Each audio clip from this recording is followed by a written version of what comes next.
Okay, so let me just be clear. Initially, I thought I'd be doing a more serious lore kind of video and just using this person's commentary as a jump off point, but they managed in the space of just almost 1 minute to make a complete fool of themselves and make so many mistakes, so many errors, and just so many laugh out crazy wrong things. We're just gonna have fun and react to this insane stupidity. And I mean, I wish that they would have shown more back in the 84 film when they got Jean-Luc Picard playing him. But, you know, it is what it is in that film. So pretty much everyone just blew it out of the park in this film. So if you're looking for, you know, really, really good acting, this movie does that well. And three, there was actually character development and training. Now, I know that this is a foreign concept to modern day movie makers, but it is so vitally important when you are doing a hero's journey or, you know, a boy becoming a man, that type of storytelling or that type of character arc, that showing them actually training, especially when you want us to believe that they are a master at hand-to-hand combat and they are, maybe they have some kind of mystic abilities, showing them actually learning how to have that skill set or, you know, trying to master that ability is so vitally important. And the first hack of this movie is so strong, and it shows how Paul is trained and how skilled he is at hand-to-hand combat, and how he is not very skilled at the weirding voice and, you know, the the Benny Jesuit skills. So actually having that in this movie, it was such a breath of fresh air. And I think that, you know, people that use, oh, well, we don't have time, or we don't know how to do that, or it's not important, after, you know, seeing this movie, it's like, is that really an excuse? All right, well, let me lay out on the table. I am not a big fan of Anna, and that's who this person is. Anna, that Star Wars girl, who is a notorious hater of the sequel trilogy, of Disney. She even lies. She's been caught lying. She's not a good person, not a good YouTuber, just not good, period. And if people don't seem to understand, really what she's doing is clearly attacking Rey.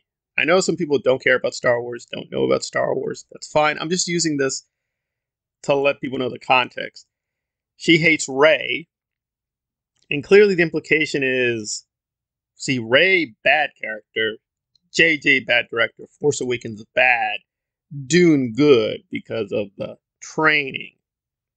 If you're familiar with the sequel trilogy and the alleged controversies, you'll know what I'm talking about. I'm just letting people know the context. That's really what she's clearly implying, that, Paul, good, Rey, bad. You might hold that opinion, but not for the reasons she's giving. But now let's get into the Dune part, which is almost non-existent, because what is she describing is really not in Dune. Not in Dune the mythology, not in Dune the books. I'm really not clear what the hell she's talking about. And I do think she says she's a big Dune fan, and she's read the books. So I am very confused, because I don't even know where to begin. She says when you're doing a hero's journey, Paul is not a hero. Now, to be fair, if you don't read the book carefully, you might think this. You might mistakenly think he is a hero. But no, if you do read it carefully, quite a few times, they talk about the jihad and how he's very fearful that the forces will be unleashed and they'll be killing tons and tons of innocent people and turn it into this crazy crusade. And he's very fearful. He even says at certain points, I'm a monster, and he's fearful of becoming a monster. Now, whether you think he's a hero comparatively, I mean, at least compared to the Harkonnens and the Emperor, that's a legitimate point. Maybe you can say he's heroic enough, but saying he's doing a hero's journey, or even following Joseph Campbell, no, he's not. We know this. We know this factually because Frank Herbert stated this very explicitly. And if you read Dune Messiah, clearly he's not framed as a hero. Some people were shocked, but if they read the book carefully, no, they weren't shocked. He's not a hero. He may be doing heroic things, but he himself is not a hero. And then she talks about mystic. Like, wait, Paul does not have mystic powers. How you classify these powers? Yeah, that's difficult. Are these psychic powers?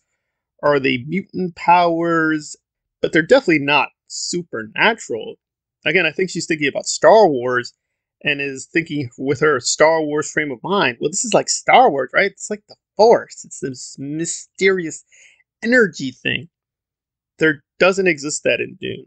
I mean, you might say Frank Herbert is stretching physics slightly, but it is very slight. He is trying to keep it mostly within the biology and physics we know. He even brings up the Heisenberg principle at one point. So it is science fiction. He is stretching things, but I don't think you want to call these powers mystic, at least not with qualifying them. And then she gets the voice mixed up, I think, with the weirding way. So I'm like, wait, do you mean the weirding way?